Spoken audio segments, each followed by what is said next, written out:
Sunan Ibnu Majah, Kitab Iman, Bab Pengingkaran Jahmiyah, Hadis nomor 173 Sahih. Dari Jarir bin Abdullah ia berkata, ketika kami duduk-duduk di sisi Rasulullah Shallallahu Alaihi Wasallam, beliau melihat bulan malam purnama, kemudian bersabda, sesungguhnya kalian akan melihat Rabb kalian sebagaimana kalian melihat bulan ini. Kalian tidak akan berdesak-desakan ketika melihatnya. Jika kalian mampu untuk tidak ketinggalan salat sebelum terbitnya fajar dan sebelum terbenamnya matahari, maka lakukanlah. Kemudian beliau membaca, dan bertasbihlah dengan memuji Rabb-mu, sebelum terbit matahari dan terbenamnya. Hadis nomor 174 Hasan Sahih. Dari Abu Hurairah ia berkata, Rasulullah Shallallahu Alaihi Wasallam bersabda, apakah kalian berdesak-desakan ketika melihat bulan di malam purnama? Mereka menjawab, tidak. Kemudian beliau bersabda, seperti itulah, kalian tidak akan berdesak-desakan ketika melihat Rabb kalian pada hari kiamat. Hadis nomor 175 Sahih. Dari Abu Said ia berkata, kami bertanya, wahai Rasulullah, apakah kami bisa melihat Rabb kami? Beliau menjawab, apakah kalian berdesak-desakan ketika melihat matahari di siang hari yang bersih tanpa awan? Kami menjawab, tidak. Beliau bersabda, apakah kalian saling berdesak-desakan ketika melihat bulan di malam purnama? Mereka menjawab, tidak. Rasulullah bersabda, sungguh, kalian tidak akan berdesak-desakan ketika melihatnya, kecuali sebagaimana kondisi kalian ketika melihat keduanya. Hadis nomor 176 Hasan. Dari Waki bin Hudus dari pamannya Abu Razin ia berkata, aku bertanya, wahai Rasulullah, apakah kami akan melihat Allah pada hari kiamat? Lalu apa tanda-tandanya yang terdapat pada makhluknya? Beliau menjawab, wahai Abu Razin, bukankah kalian semua bisa melihat bulan dengan jelas? Aku menjawab, benar. Beliau bersabda, maka Allah lebih agung dan itu merupakan tanda-tanda bagi makhluknya. Hadis nomor 177 Hasan. Dari Waki bin Hudus dari pamannya Abu Razin ia berkata, Rasulullah Shallallahu Alaihi Wasallam bersabda, Rabb kita tertawa dengan ibadah para hambanya dan besarnya kecemburuannya. Abu Razin berkata, aku bertanya, wahai Rasulullah, apakah Rabb tertawa? Beliau menjawab, ya benar. Aku berkata, selamanya kita akan mendapat kebaikan apabila Rabb kita tertawa. Hadis nomor 178 Daif. Dari Waki bin Hudus dari pamannya Abu Razin ia berkata, aku bertanya, wahai Rasulullah, di manakah Rabb kita sebelum menciptakan makhluknya? Beliau menjawab, dia berada di ruang hampa, di bawah dan di atasnya tidak ada udara, dan di sana tidak ada makhluk. Setelah itu ia menciptakan arsinya di atas air. Hadis nomor 179 Sahih. Dari Safwan bin Muhriz al-Mazini ia berkata, tatkala kami sedang bersama Abdullah bin Umar melaksanakan tawaf di Ka'bah, tiba-tiba seorang lelaki menghampirinya dan bertanya, wahai Ibnu Umar, bagaimana yang Anda dengar ketika Rasulullah Shallallahu Alaihi Wasallam menyebutkan tentang bermunajat?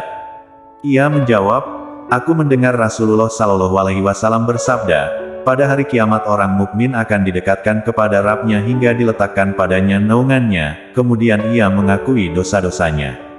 Allah lalu berfirman, apakah kamu mengetahui? Ia menjawab, wahai Rabb, ya aku mengetahuinya. Maka ketika dosanya telah menggunung sesuai kehendak Allah, Allah pun berfirman, aku telah menutupi dosa itu di dunia untukmu, maka aku akan mengampuninya pada hari ini. Beliau bersabda, kemudian ia diberi catatan kebaikannya, atau kitabnya dengan tangan kanannya. Beliau bersabda, adapun orang kafir atau munafik, ia diseru di hadapan khalayak. Khalid berkata, di hadapan khalayak ada sesuatu yang terputus, orang-orang inilah yang telah berdusta terhadap Tuhan mereka. Ingatlah, kutukan Allah ditimpakan atas orang-orang yang zalim. Hadis nomor 180 Daif. Dari Jabir bin Abdullah ia berkata, Rasulullah Shallallahu Alaihi Wasallam bersabda, tatkala penduduk surga berada dalam kesenangan mereka, tiba-tiba bersinar seberkas cahaya, mereka menengadahkan kepala mereka, ternyata Rabb mereka telah menampakkan diri di atas mereka, lalu berfirman, kesejahteraan tercurah kepada kalian wahai penduduk surga. Beliau bersabda, itulah firman Allah, salam, sebagai ucapan selamat dari Rabb yang Maha Penyayang. Beliau bersabda lagi, Allah melihat mereka dan mereka melihatnya. Mereka tidak berpaling karena merasa nikmat selama melihat kepadanya. Hal itu terus berlangsung hingga Allah menghilang dari mereka. Sementara cahaya dan barakahnya masih membekas kepada mereka dan di tempat tinggal mereka. Hadis nomor 181 Sahih. Dari Adi bin Hatim ia berkata, Rasulullah Shallallahu Alaihi Wasallam bersabda, tidak ada seorang pun di antara kalian kecuali akan diajak bicara oleh Rabb-nya dan tidak ada penerjemah antara keduanya. Ia lalu menoleh ke samping kanannya, maka tidaklah ia melihat sesuatu di sana kecuali telah disodorkan kepadanya. Kemudian ia menoleh ke samping kirinya, maka tidaklah ia melihat sesuatu di sana kecuali telah disodorkan kepadanya. Kemudian ia melihat ke depannya, dan ternyata api neraka telah menghadangnya. Maka barang siapa di antara kalian mampu menghindari api neraka meski dengan sebiji kurma, maka hendaklah ia lakukan. Hadis nomor 182 Sahih. Dari Abu Bakar bin Abdullah bin Qais al-Asy'ari dari bapaknya ia berkata, Rasulullah Shallallahu Alaihi Wasallam bersabda, ada dua surga tempayan-tempayannya serta apa yang ada di dalamnya terbuat dari perak. Dan ada dua surga tempayan-tempayannya serta apa yang ada di dalamnya terbuat dari emas. Tidak ada yang menghalangi mereka ketika melihat Rabb mereka tabaraka wa ta'ala kecuali selendang kebesaran yang terdapat di wajahnya di surga. ADN. Hadis nomor 183 Sahih.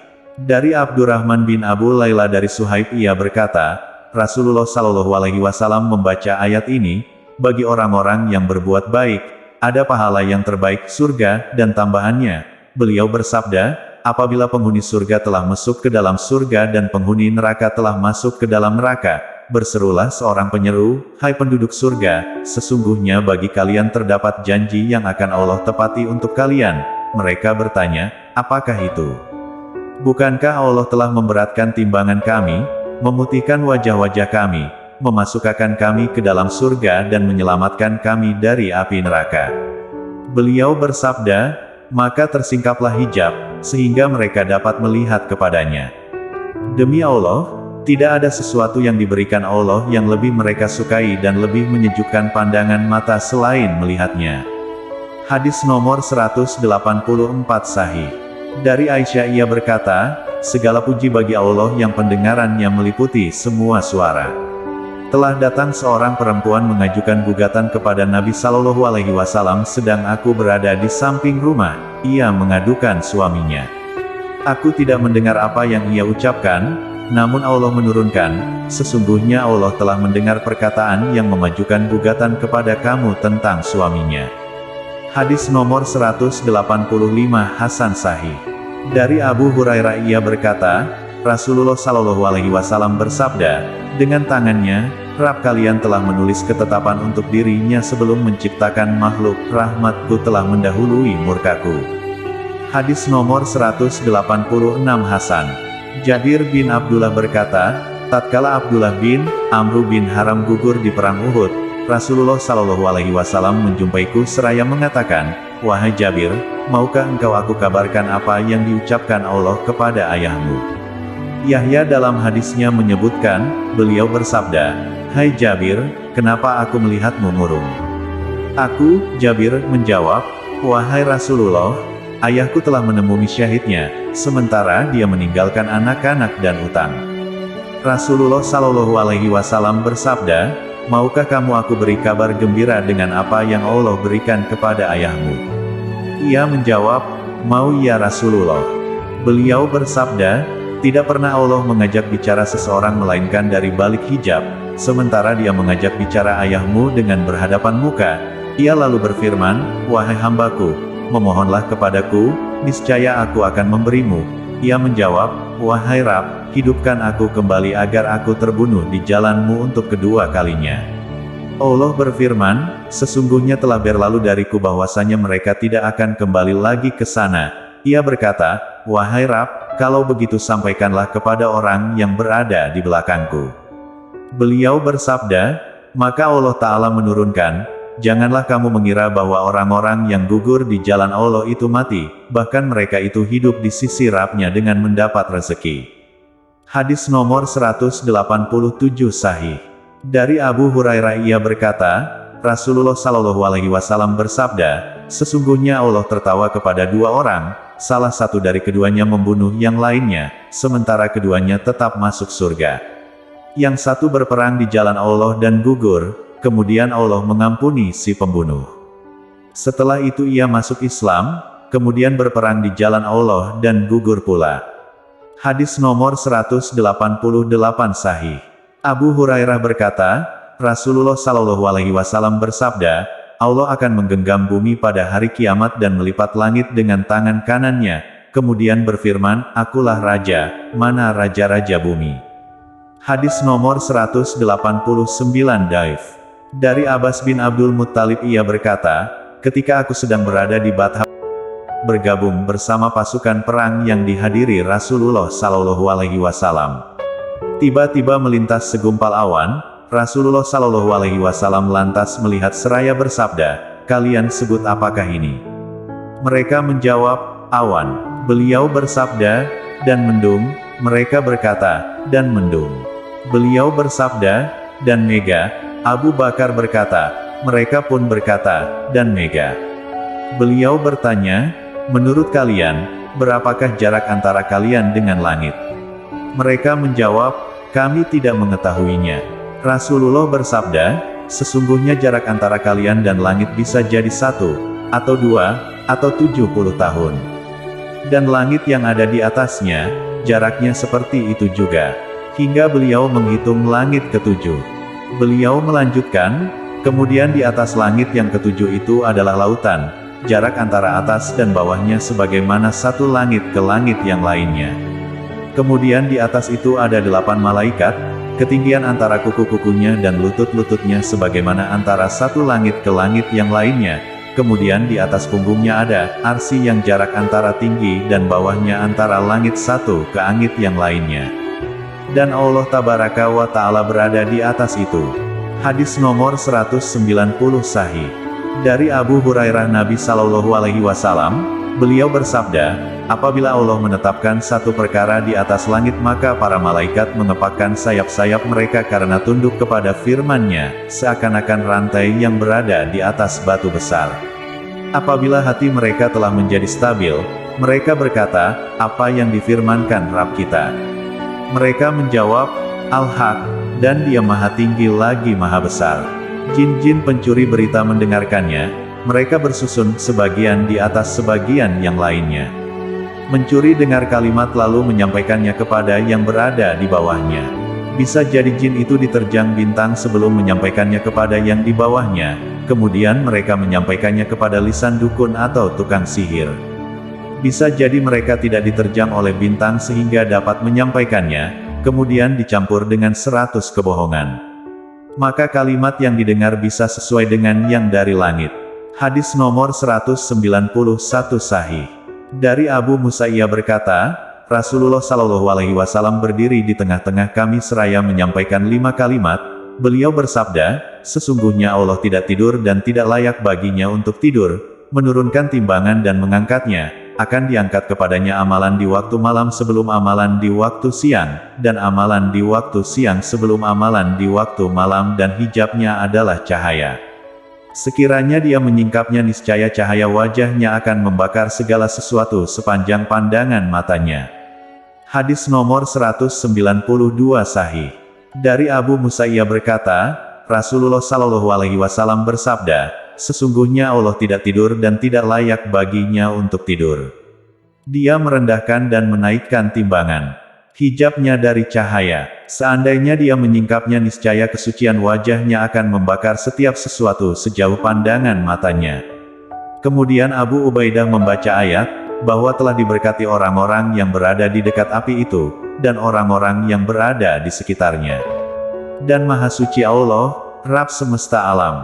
Hadis nomor 193 Sahih. Dari Abu Hurairah dari Nabi Shallallahu Alaihi Wasallam, beliau bersabda, tangan kanan Allah terisi penuh dan tidak berkurang meskipun siang dan malam selalu memberi.